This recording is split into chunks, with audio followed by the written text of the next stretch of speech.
நாம் ஜெபித்து ஆரம்பிக்கலாம். பரலோக பிதாவே, பரிசுத்த பிதாவே, உமக்கு நன்றி ஆண்டவரே. இந்த நாளில கூட நீர் கொடுத்த இந்த கிருபையான இந்த வாய்ப்புக்காக, தருணத்துக்காக உமக்கு நன்றி.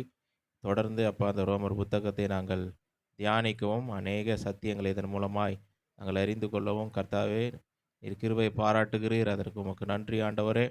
இந்த நாளில கூட பரிசுத்த ஆவியானவர் எங்களோடு கூட உம்முடைய வார்த்தையின் மூலமாய் பேசுங்க.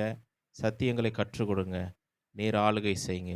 இயேசுவின் மூலம் கேட்கிறோம் ஜீவனுள்ள நல்ல பிதாவே, ஆமென். ஹல்லேலூயா. கர்த்தர் நல்லவர், அவர் கிருபை என்றும் உள்ளது. ஸோ இந்த ரோமர் புத்தகத்தை கடந்த 10 வாரங்களாக நாம் தியானம் பண்ணி கொண்டு வருகிறோம். இந்த நாளில் கூட 10வது வாரமாக ஒரு புதிய தலைப்பின் கீழே நம்ம இந்த ரோமர் புத்தகத்தை தொடர்ந்து நாம் தியானிக்க போகிறோம். சத்தியங்களை அறிந்து கொள்ள போகிறோம். இந்த நாள் இந்த வேத பாடத்தினுடைய தலைப்பு என்னவென்றால், கர்த்தராகிய இயேசு கிறிஸ்து. கர்த்தராகிய இயேசு கிறிஸ்து என்ற தலைப்பின் கீழே சில சத்தியங்களை நாம் இந்த ரோமர் புத்தகத்திலிருந்து அறிந்து கொள்ள போகிறோம். அதற்கு ஆதாரமாக ரோமர் 1வது அதிகாரம் 4வது 5வது வசனத்தை நாம் வாசிக்கலாம்.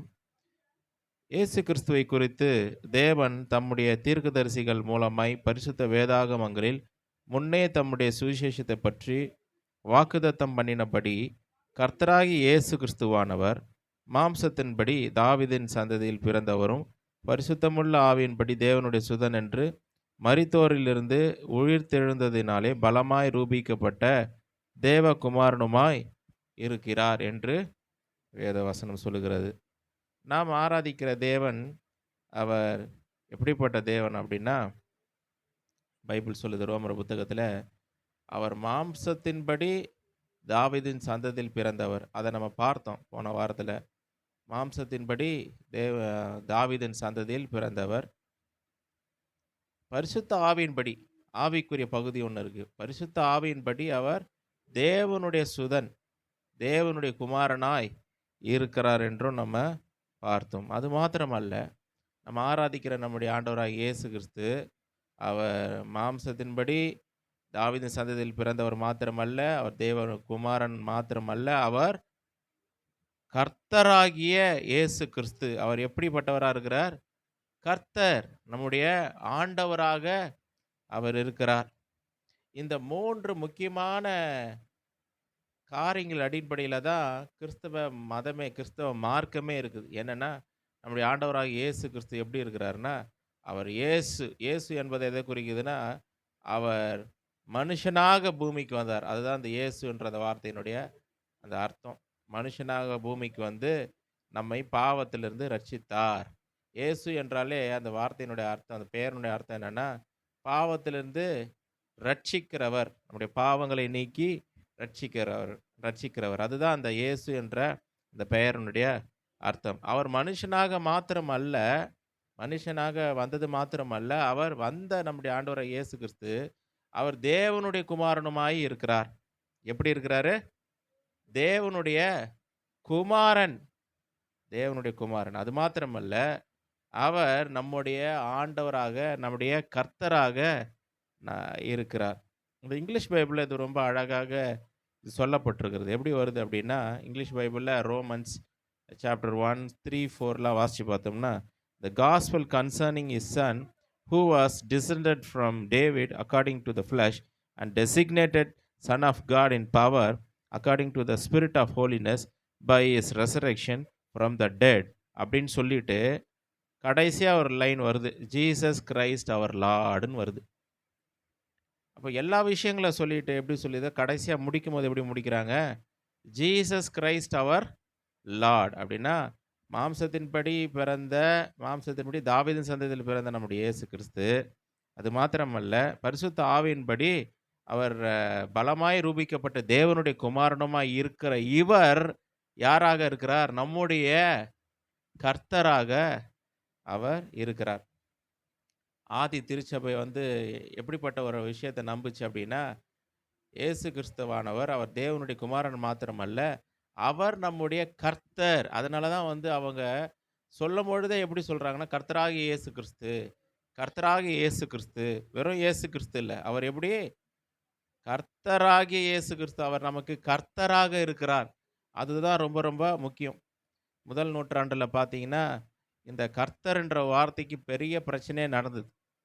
அதாவது ரோமர்கள் காலத்தில வந்து இந்த சீசர் தான் வந்து என்னன்னா, இந்த ஆதி திருச்சபை மக்கள பார்த்து, "நான் தான் கர்த்தர், நான் தான் லார்ட்" இங்கிலீஷ்ல லார்டுன்னு வருது. அந்த சீசர பார்த்து லார்டுன்னு சொல்லணும். வேற யாரையும் லார்டுன்னு சொல்லக்கூடாதுன்னு சொல்லி, ஒரு பெரிய கட்டளையே போட்டாங்களாம். ஆனாலும் கூட ஆண்டவர நேசிச்ச ஜனம், ஆண்டவர கர்த்தராக ஏற்றுக்கொண்ட ஜனங்கள் வந்து, அந்த சீசர வந்து லார்டுன்னு சொல்றதுக்கு என்ன பண்ணிட்டாங்களாம், அவங்க மறுத்து விட்டார்கள். அப்படி அவங்க மறுத்ததுனால பல துன்பங்கள, பல உபத்திரவங்கள அவர்களுடைய வாழ்வில அவர்கள் சந்தித்தார்கள், அனுபவித்தார்கள். அதுக்கு காரணம் என்னன்னா, ஒரே ஒரு வார்த்த தான். கர்த்தர்ன்ற ஒரு வார்த்த. அவர்கள் வந்து அவங்க சொன்னது என்னன்னா, "நீங்க இந்த உலகத்தில ராஜாவா இருக்கலாம். எங்கள எ நீங்க எங்கள ஆளுகிறவர்களா இருக்கலாம். என்ன வேணா இருக்கலாம். ஆனாலும் எங்களுடைய கர்த்தர் வந்து இயேசு கிறிஸ்து தான்னு" சொல்லி பகிரங்கமா சொன்னாங்க. அவர்கள் அப்படி சொன்னது காரணத்தினாலேயே, பல துன்பங்கள, பல உபத்திரவங்கள அவர்களோட வாழ்வில அவர்கள் அனுபவித்தார்கள்.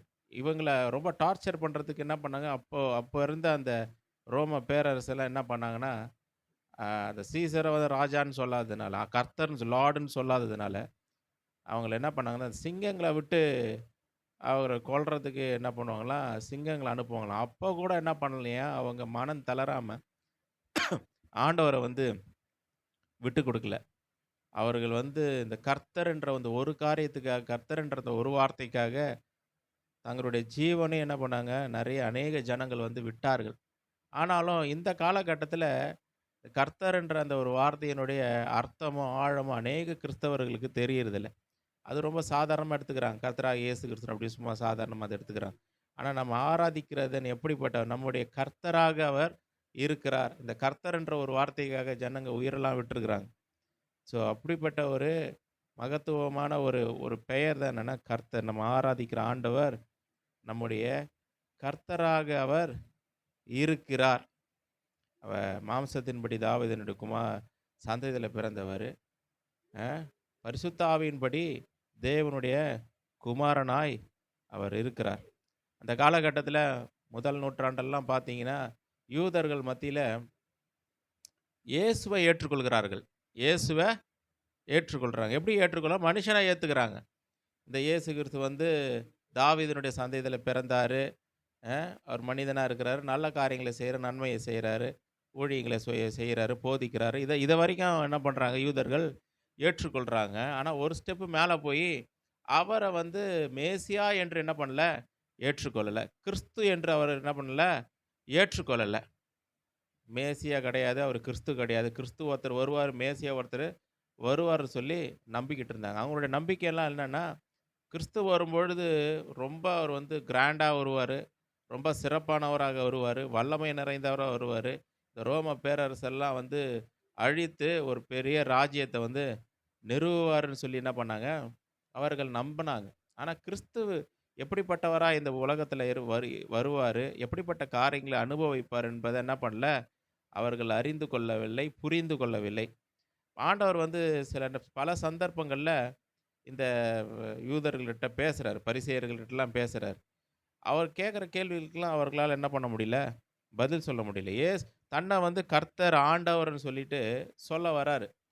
பல சந்தர்ப்பங்கள்ல இந்த கிறிஸ்து தான் அவர் அப்படின்னு சொல்லி தான் வந்து தாம் கிறிஸ்துவாக இருக்கிறார் என்று அவர்கள் புரிந்து கொள்வதற்காக, அறிந்து கொள்வதற்கு அநேக காரியங்கள வந்து பைபிள்ல இருந்து வேத வாக்கியங்கள் மூலமாக அவர் நிரூபிக்க என்ன பண்றாரு? ட்ரை பண்றாரு. ஆனாலும் என்ன பண்ணல அவங்க புரிந்து கொள்ளவில்லை, ஏற்றுக்கொள்ளவில்லை.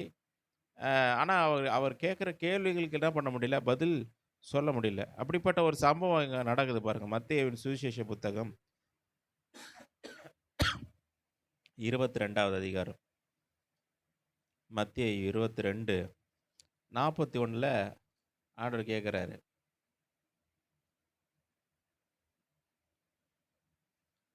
மத்தேயு 22 41 பரிசேயர் கூடியிருக்கையில் இயேசு அவர்களை நோக்கி, கிறிஸ்துவை குறித்து நீங்கள் என்ன நினைக்கிறீர்கள்? அவர் யாருடைய குமாரன் என்று கேட்டார். அவர் தாவீதின் குமாரன் என்றார்கள். அவங்களுக்கு தெரியுது. கிறிஸ்து வந்து எந்த சந்ததியில பிறப்பார், எப்படி வருவார்லாம் தெரியுது. அவங்க கரெக்ட்டா சொல்றாங்க. அவர் தாவீதின் குமாரன் என்றார்கள். அதற்கு அவர், அப்படியானால் தாவீது பரிசுத்த ஆவியினாலே அவரை ஆண்டவர் என்று சொல்லியிருக்கிறது எப்படி? ஆண்டவர்னா லார்ட், கர்த்தர். இப்ப தாவீது சந்ததியில் பிறந்தவர்ன்னு நீங்க சொல்றீங்க. அப்படின்னா வந்து தாவீது வந்து அவர காட்டிலும் அ வயதில பெரியவர், சந்ததியில மூத்தவரா இருக்கிறாரு. சீனியர்ல. அப்போ அவர் வந்து எப்படி கிறிஸ்துவ பார்த்து ஆண்டவர்ன்னு சொல்ல முடியும்? ஆண்டவர் எப்படி சொல்ல முடியும்? ஆனா வந்து இது தாவீது வந்து கிறிஸ்துவை ஆண்டவர்ன்னு சொல்றாரே, அது எப்படி? என்று கேட்கிறாரு. அதற்கு அவங்கலாம் என்ன சொல்றாங்கன்னா, கிறிஸ்துவை அ அவங்க சொல்றாருங்க பாருங்க. அவர் சொல்றாரு, "நான் உம்முடைய சத்துருக்களை உமக்கு பாதபடியாக்கி போடும் வரைக்கும், நீர் என்னுடைய வலது பாரிசத்தில் உட்காரும் என்று கர்த்தர் என் ஆண்டவரோடே சொன்னார் என்று சொல்லியிருக்கிறானே. தாவீது அவரை ஆண்டவர் என்று சொல்லியிருக்க, அவனுக்கு அவர் குமாரனாய் இருப்பது எப்படி என்றார்." அப்போ கிறிஸ்துவானவர் தாவீதினுடைய வம்சத்தில பிறந்தாலும் கூட, குமாரன் என்று அழைக்கப்படுவதற்கு அவர் என்ன பண்ணல? சொல்லல. என்னன்னு சொல்றார்? அவர் தேவனுடைய குமாரன். தாவீது சந்ததியில தான் பிறக்கிறாரு. ஆனாலும் அவர் தேவனுடைய குமாரனாய் இருக்கிறார். தாவீது அவரை ஆண்டவர் என்று சொல்லியிருக்க, அவனுக்கு அவர் குமாரனாய் இருப்பது எப்படி என்று ஒரு கேள்விய கேட்கிறார். என்ன சொல்ல வர்றார் அப்படின்னா, அவர் வந்து தாவீதின் சந்ததியில பிறந்தவரா இருந்தாலும், அவர் ஒரு மனுஷன் லெவல்ல என்ன பண்ணிடக்கூடாது, நீங்க பார்க்கக்கூடாது. வெறும் மனிதன் மாத்திரம் அல்ல. அவர் மாம்சத்தின்படி தாவீதினுடைய குமாரன் மாத்திரம் அல்ல. சந்ததியில் பிறந்தவர் மாத்திரம் அல்ல. அவர் தேவனுடைய குமாரனாய் இருக்கிறார். அவர் கிறிஸ்துவாய் அவர் இருக்கிறார் சொல்லி சொல்றாரு. அது மாத்திரமல்ல, கிறிஸ்துவாய் இருக்கக்கூடிய இவர் ஆண்டவர். இந்த ஆண்டவர் என்ற வார்த்தையை தாவீதே சொல்றார். என்ன சொல்றாரு? "என் ஆண்டவரே" அப்படின்ற மாரி, "என் ஆண்டவரே" அப்படி சொல்றாரு. தாவீதே என்ன பண்றாரு? கிறிஸ்துவ ஆண்டவர்ன்னு சொல்லி சொன்னாராம். அப்போ என்ன சொல்ல வர்றாருன்னா, இயேசுவானவர் பரிசேயர்கள பார்த்து, இந்த கிறிஸ்துவானவர் எப்படி இருக்கிறாரு? அவர் ஆண்டவராக இருக்கிறார். இன்னொரு வசனம் பாருங்க. இது சம்மந்தப்பட்ட இன்னொரு வசனத்த வாசிக்கலாம். சங்கீதம் 110, 1. கர்த்தர் என் ஆண்டவரை நோக்கி, இந்த வசனத்த அவர் அங்க கோட் பண்றார். கர்த்தர் என் ஆண்டவரை நோக்கி, நான் உம்முடைய சத்துருக்களை உமக்கு பாதபடியாக்கி போடும் வரைக்கும், நீர் என்னுடைய வலது பாரிசத்தில் உட்காரும் என்றார். கர்த்தர் என் ஆண்டவர்னா எந்த எந்த ஆண்டவரை நோக்கி? சொல்லுங்க. கிறிஸ்துவானவரை நோக்கி. கர்த்தர் என் ஆண்டவரை நோக்கி, நான் உம்முடைய சத்துருக்களை உமக்கு பாதபடியாக்கி போடும் வரைக்கும், நீர் என்னுடைய வலது பாரிசத்தில் உட்காரும் என்றார். தாவீது தான் இந்த சங்கீதத்த பாடுறாரு. எப்படி எப்படி பாடுறாரு? எப்படி சொல்றாரு பாருங்க. மேசியாவ, அதாவது கிறிஸ்துவ ஆண்டவர் என்று அவர் அழைக்கிறார். இந்த யூதர்களுக்கு ஒரு காரியம் புரியல. என்ன புரியலன்னா, இந்த கிறிஸ்து வந்து பாடுபட வேண்டும் என்ற அந்த ஒரு காரியத்த என்ன பண்ணல அவங்க? அவர்கள் நெனச்சே பார்க்கல. அதை ஏற்றுக்கொள்ளவே இல்ல. அத அவங்க புரிந்து கொள்ளவே இல்ல. இந்த காரியத்த தான் நம்ம வந்து அப்போஸ்தலர்ல வாசிக்கிறோம் பாருங்க. அப்போஸ்தலர் 17வது அதிகாரம் 3வது வசனத்தில நம்ம அத வாசிக்கிறோம். அப்போஸ்தலர் 17:3.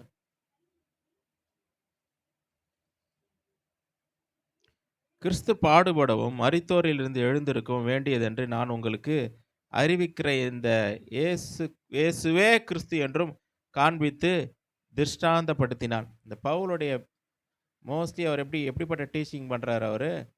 இந்த இயேசுவ என்னன்னு சொல்றாரு? கிறிஸ்து என்று என்ன பண்றாரு? நிரூபிக்கும்படியாக என்ன பண்றாரு? பிரசங்கங்கள பண்றார். போதிக்கிறார். வேத வாக்கியங்கள எடுத்து காண்பிக்கிறார். மணிக்கணக்கா என்ன பண்றாரு? போதிக்கிறாரு. அதுல என்ன விசேஷமா சொல்றாருன்னா, கிறிஸ்து பாடுபட வேண்டும். நீங்க நினைக்கிற கிறிஸ்து வந்து இது எல்லா சத்துருக்களெல்லாம் வந்து அழிச்சு போட்டு ஒரு ராஜ்யத்தை ஏற்படுத்தி பயங்கரமா பண்ணுவார் அப்படின்ற மாரி யோசிச்சீங்கள்ல, அதே கிறிஸ்துவானவர் பாடுபட வேண்டும் என்றும் வேத வாக்கியங்கள்ல எழுதியிருக்கிறது. அத என்ன பண்ணல அவங்க அத கவனிக்க என்ன பண்ணிட்டாங்க? மிஸ் பண்ணிட்டார்கள். அத தான் வந்து எடுத்து காண்பித்து பேசுறாரு. அப்போ இயேசுவானவர் எப்படிப்பட்டவரா இருக்கிறார்? இயேசு கிறிஸ்து மாம்சத்தின்படி தாவீதின் சந்ததியில் பிறந்திருந்தாலும் கூட, அவர் தேவனுடைய குமாரனாய் இருக்கிறார். அத யூதர்கள் வந்து ஏற்றுக்கொள்ளவில்லை, அதை புரிந்து கொள்ளல, அண்டர்ஸ்டாண்ட் பண்ணல. அதை தான் அப்போஸ்தலனாகிய பவுல் எடுத்து காண்பித்து எல்லாவற்றையும் விளக்குகிறார்.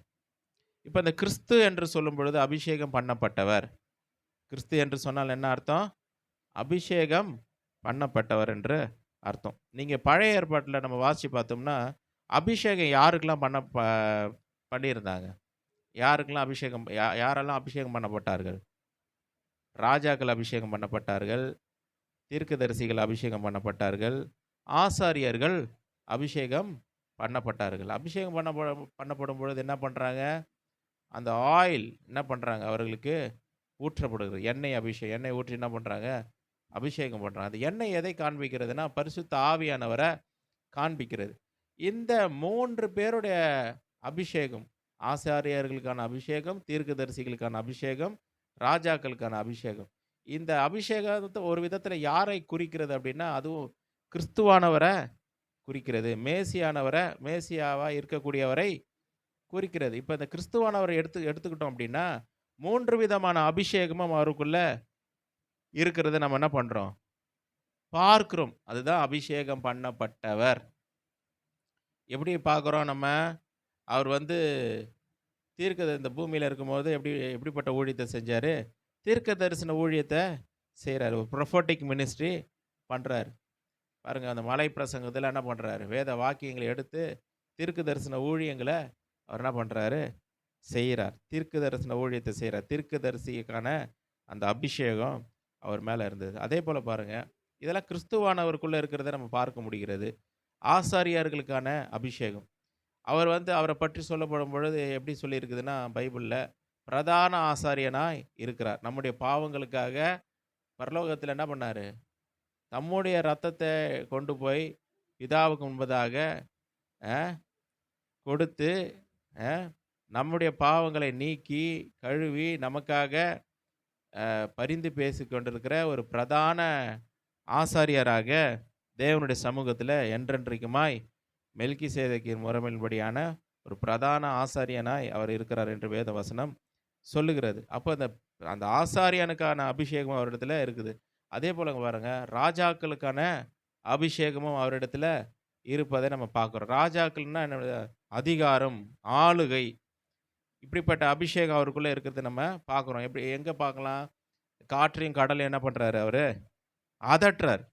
பிசாசுகள் என்ன பண்ணுறாரு? அதிகாரத்தோடு கூட துரத்துகிறார். அப்போ அந்த ராஜான்ற அந்த அதிகாரமும் அவருக்குள்ள இருக்கிறது. அந்த பூமியை ஆளுகை செய்கிறவர். இயற்கையெல்லாம் என்ன பண்ணுது? அவருக்கு கட்டுப்படுகிறது. அப்போ அப்படிப்பட்ட இந்த 3 விதமான அபிஷேகமும் அவருக்குள்ள இருந்தது. கிறிஸ்துவானவருக்குள்ள இந்த 3 விதமான காரியங்களும் நம்மளால் என்ன பண்ண முடியுது? பார்க்க முடியுது. பழைய ஏற்பாட்டில் எந்த ஒரு 3 காரியங்கள் அடங்கி இருக்கிறதோ அந்த காரியத்தை கிறிஸ்துவானவருக்குள்ள நம்ம என்ன பண்ண முடிகிறது? பார்க்க முடிகிறது. எப்படிப்பட்ட அபிஷேகம்? 3 விதமான அபிஷேகம் சொல்லுங்க பார்க்கலாம். என்னென்ன 3 விதமான அபிஷேகம்? தீர்க்க தரிசன அபிஷேகம், தீர்க்கதரிசிகளுக்கான அபிஷேகம், ராஜாக்களிற்கான அபிஷேகம், ஆசாரியர்களுக்கான அபிஷேகம். இந்த அபிஷேகம் அவருக்குள்ள, கிறிஸ்துவானவருக்குள்ள இருக்கிறது. கிறிஸ்து என்றாலே அபிஷேகம் பண்ணப்பட்டவர் என்று அர்த்தம். ஹல்லேலூயா.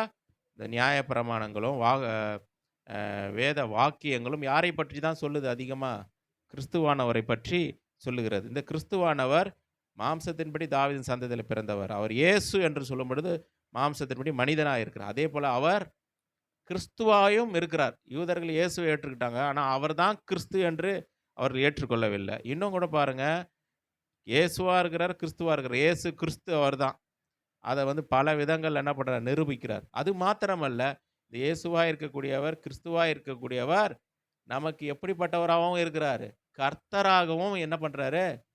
இருக்கிறார். அதை தான் என்ன பண்ணணும்? நம்ம அதிகமாக புரிந்து கொள்ள. லார்ட், இங்கிலீஷில் என்னன்னு வருது? லார்ட்.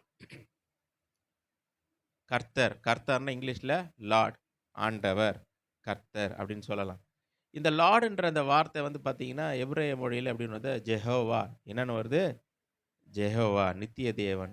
இந்த ஜெஹோவான்ற அந்த வார்த்தையினோட அர்த்தமே என்னென்னா ரட்சிக்கிறவர். எப்படிப்பட்டவர்? ரட்சிக்கிறவர், காப்பாற்றுகிறவர். பழைய ஏற்பாட்டில் யோசுவான்ற ஒரு பேர் இருக்கும் பாருங்கள். அந்த யோசுவான்ற பேருக்கும் அதே சேம் மீனிங் தான். எப்படிப்பட்ட மீனிங் அது?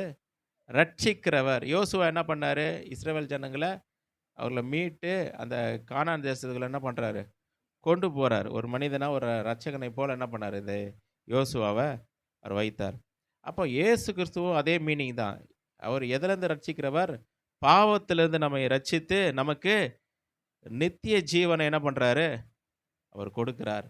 இந்த கொடுக்கிற இந்த இயேசு கிறிஸ்துவானவர் நமக்கு எப்படிப்பட்டவரா இருக்கிறாரு? கர்த்தராக இருக்கிறார். ஆளுகை செய்கிறவர், ரட்சிக்கிறவர், அ நம்மை நடத்துகிற எல்லா விதத்திலும் நம்மை நடத்துகிறவர். அது ரொம்ப ரொம்ப முக்கியம். இயேசு கிறிஸ்துவ நம்ம ஏற்றுக்கிட்டோம். ஆனா என்னவா ஏற்றுக்கல? நெறைய பேர் கிறிஸ்தவருடைய வாழ்வில கூட பார்த்தீங்கன்னா, அவர் கர்த்தராக என்ன பண்ணல? ஜனங்கள் வந்து தங்கள ஆண்டவர கர்த்தராக என்ன பண்ணல? ஜனங்கள் ஏற்றுக்கொள்ளவில்லை. கர்த்தர்னா யாரு? நம்மை ஆளுகிறவர். நம்மள ஆண்டா தானே ஆண்டவர்ன்னு சொல்றோம். கர்த்தர்னா யாரு? நம்மை ஆளுகை செய்கிறவர். நம்மை ஆளுகை செய்யணும். அவர் நம்மை ஆளுவதற்கு நம்ம என்ன பண்ணணும்? அவருக்கு நம்ம ஒப்புக் கொடுக்கணும். எத்தனை பேர் நம்ம கர்த்தராகிய இயேசு கிறிஸ்துவை ஏற்றுக்கொண்டிருக்கிறோம்?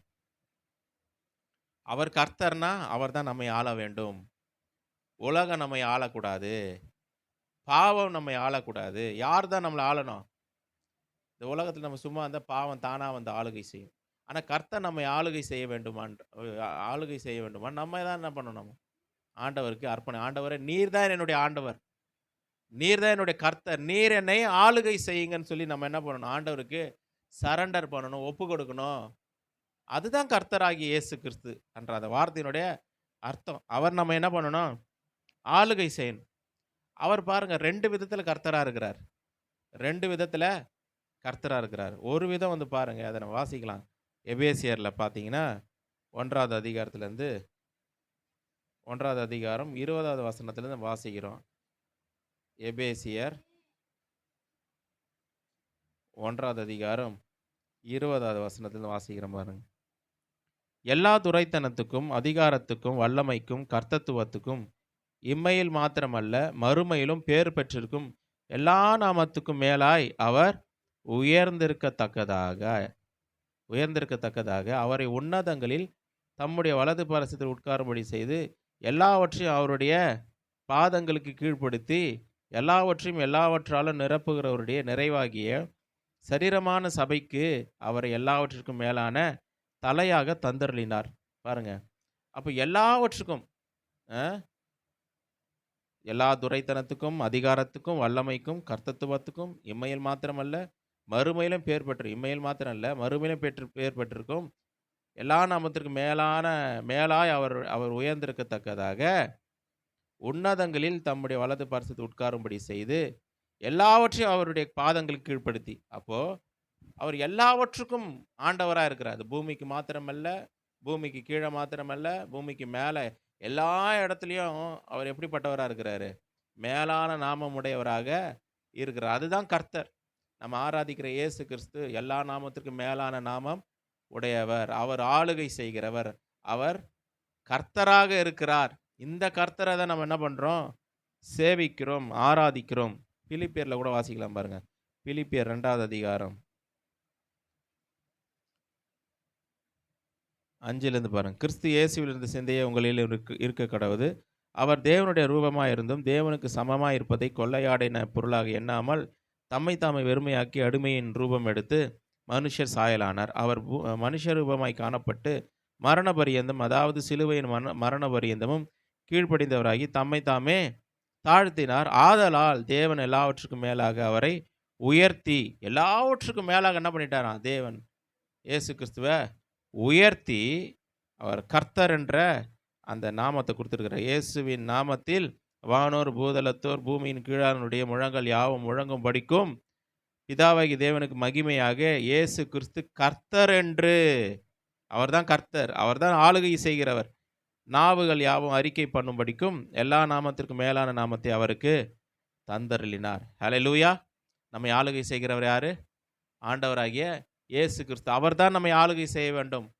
அவர் நம்மை ஆளுகை செஞ்சாதான் அவர் நமக்கு கர்த்தராக இருக்கிறார். இப்போ நம்ம என்ன பண்ணணும்? நம்மளுடைய இருதயங்களை கர்த்தருக்காய் திறந்து கொடுத்து, ஆண்டவரே நீர் என்னை ஆளுகை செய்யுங்க அப்படின்னு சொல்லி ஆண்டவருக்கு நம்முடைய இருதயங்களை ஒப்புக் கொடுக்க வேண்டும். அவர் ஒரு விதத்தில் பார்த்தீங்கன்னா அப்படி எல்லா நாமத்திற்கும் மேலான நாமம். இன்னொரு விதத்தில் பார்த்தீங்கன்னா அவர் எப்படி நம்ம கர்த்தராக இருக்கிறாருன்னா, ஒரு காலகட்டத்தில நம்ம எல்லாரும் எப்படி இருந்தோம்? பாவிகளாக, பாவத்திற்கு அடிமைகளாக இருந்தோம். இப்ப இவர் வந்து ஆண்டவராகிய இயேசு கிறிஸ்து வந்து என்ன பண்றாரு?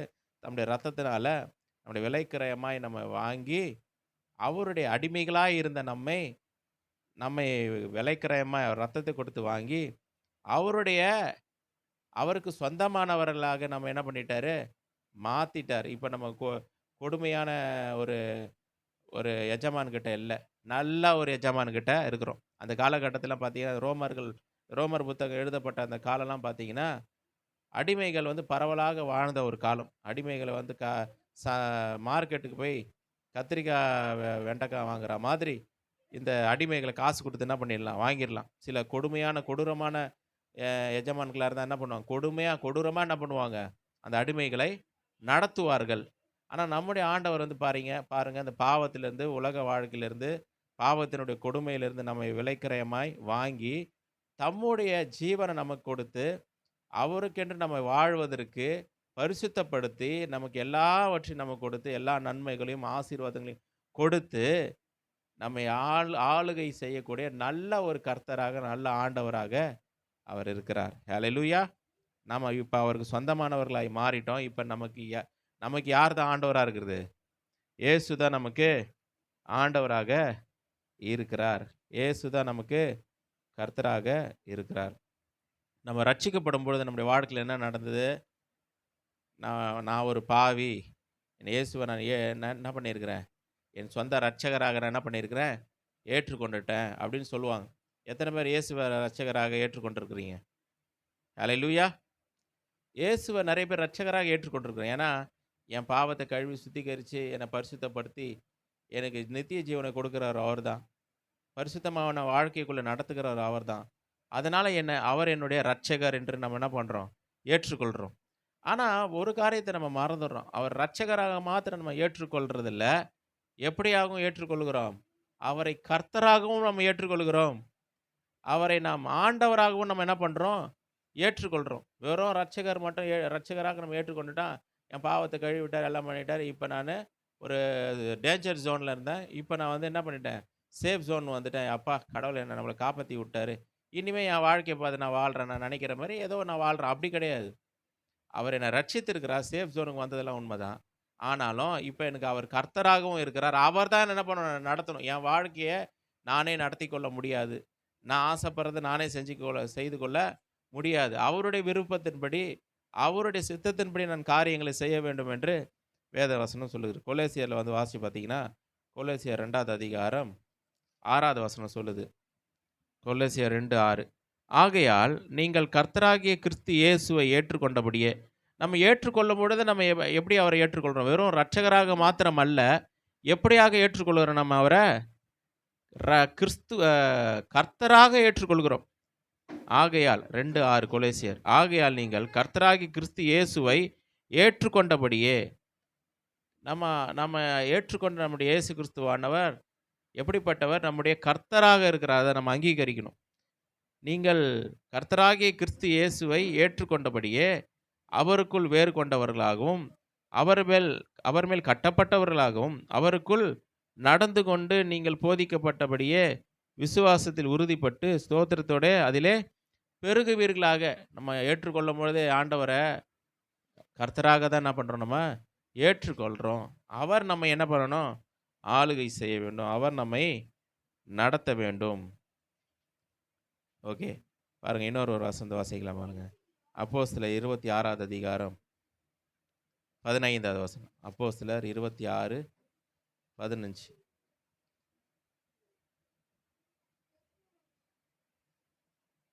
அப்போஸ்தலர் 26:15 வாசி. அவருடைய சாட்சி சொல்றாரு பாருங்க.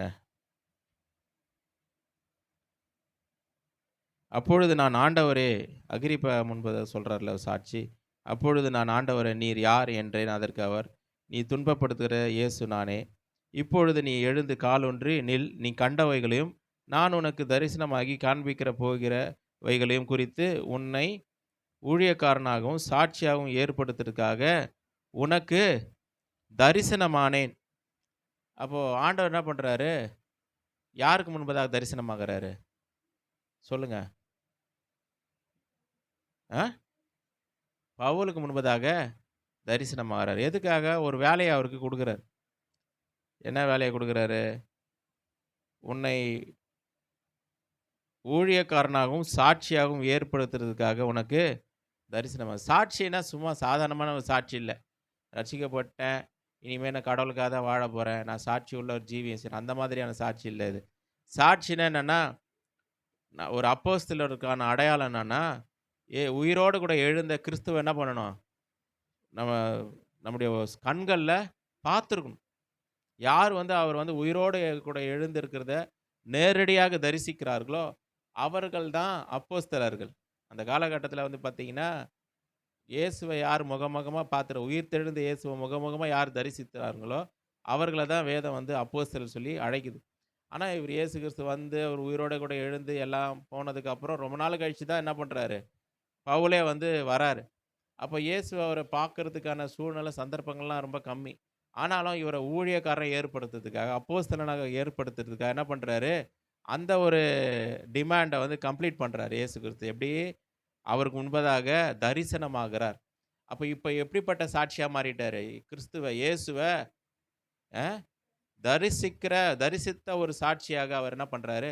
மாறிட்டாரு. அதுதான் குவாலிஃபிகேஷன். ஒரு அப்போஸ்தலனா இருப்பதற்கான ஒரு மிக முக்கியமான குவாலிஃபிகேஷனு உயிரோடு கூட எழுந்த இயேசுவை நேரடியாக தரிசித்திருக்க வேண்டும்.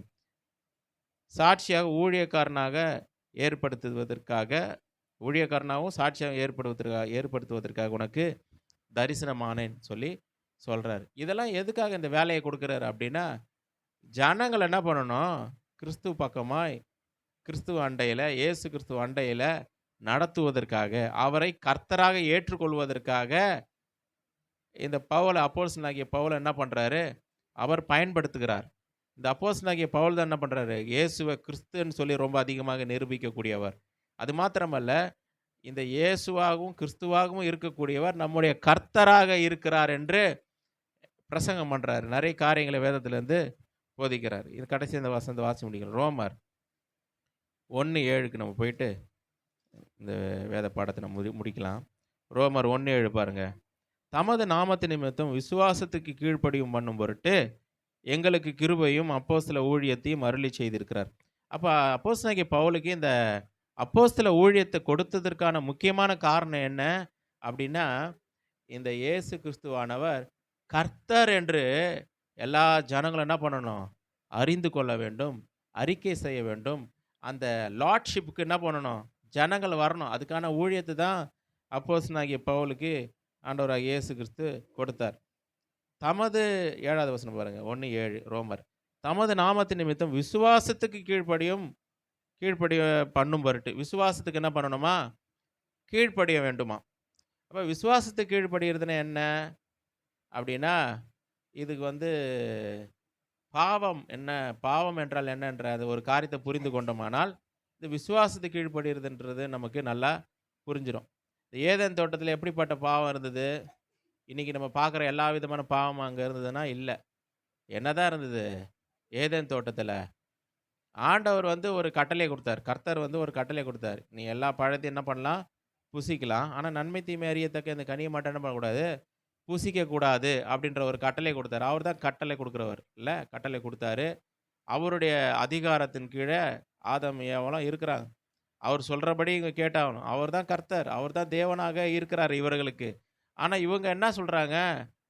இவர் கர்த்தருடைய வார்த்தை வந்ததுக்கு அப்புறமா கூட, அதை ஏற்றுக்கொள்ள மறுத்து, அதை விட வேற ஒரு ஒரு சத்தத்த கேட்டு, கர்த்தருடைய சத்தத்த நிராகரித்து, கர்த்தர் வேணாம், அவர் ஆண்டவரா இருக்கிறது வேணாம், அவர் எங்களுக்கு தேவனா இருப்பது வேணாம், அவர் எங்களுக்கு தேவையில்ல.